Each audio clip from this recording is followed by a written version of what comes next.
icy wind bit at his fur as he emerged on the peak. He saw, silhouetted in the mist, Count Kazakh, and in his claws he held King Reggie, dangling over the edge. With a shriek of victory, the Count let go of the king and seemed to melt into the fatal mist.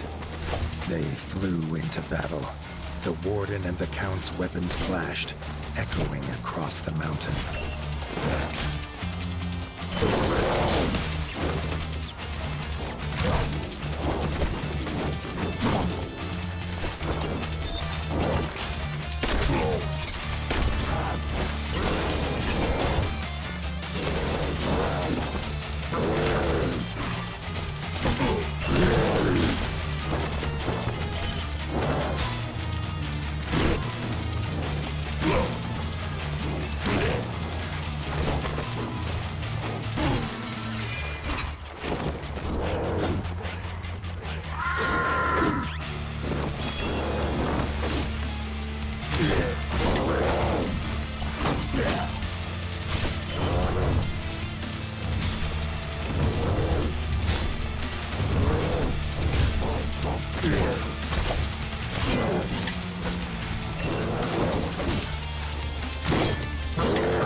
Count's corrupted body fell heavy on the ground.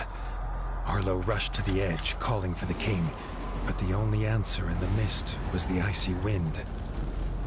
The war was won, but Arlo could not feel the victory. He barely noticed his friends join him. The Fellowship bowed their heads in honor of their brave king. The tale of this war would be as much of loss as of winning.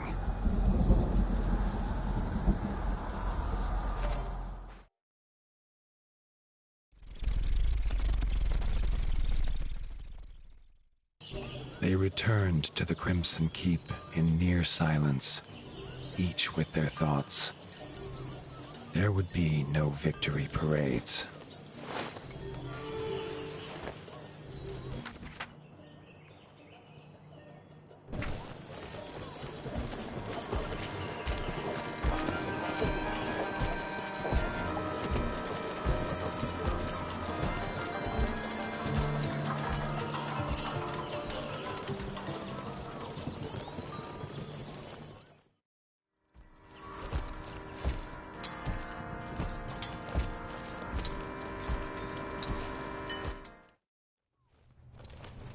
Arlo heard a commotion ahead. In the throne room were raised voices.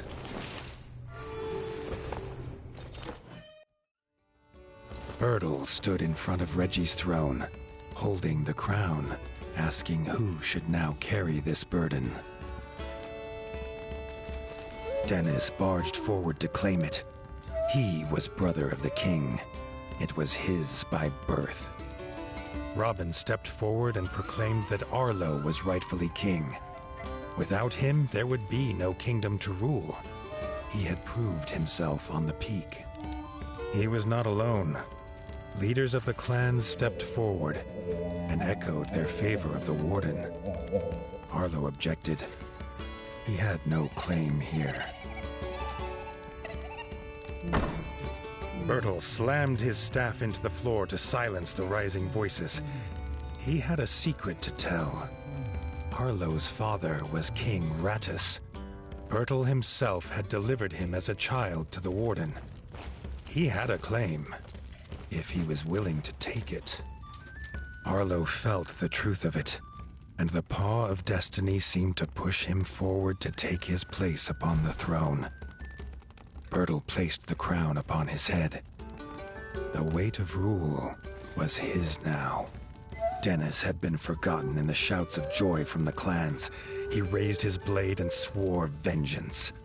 It was his birthright, and he would reclaim it from this usurper. Arlo set aside the warden and became the king. A new dawn broke over the land, bright and clear. The king sensed it would not last. The promise of his half-brother would surely mean war would come again. But that, as they say, is a tale for another time.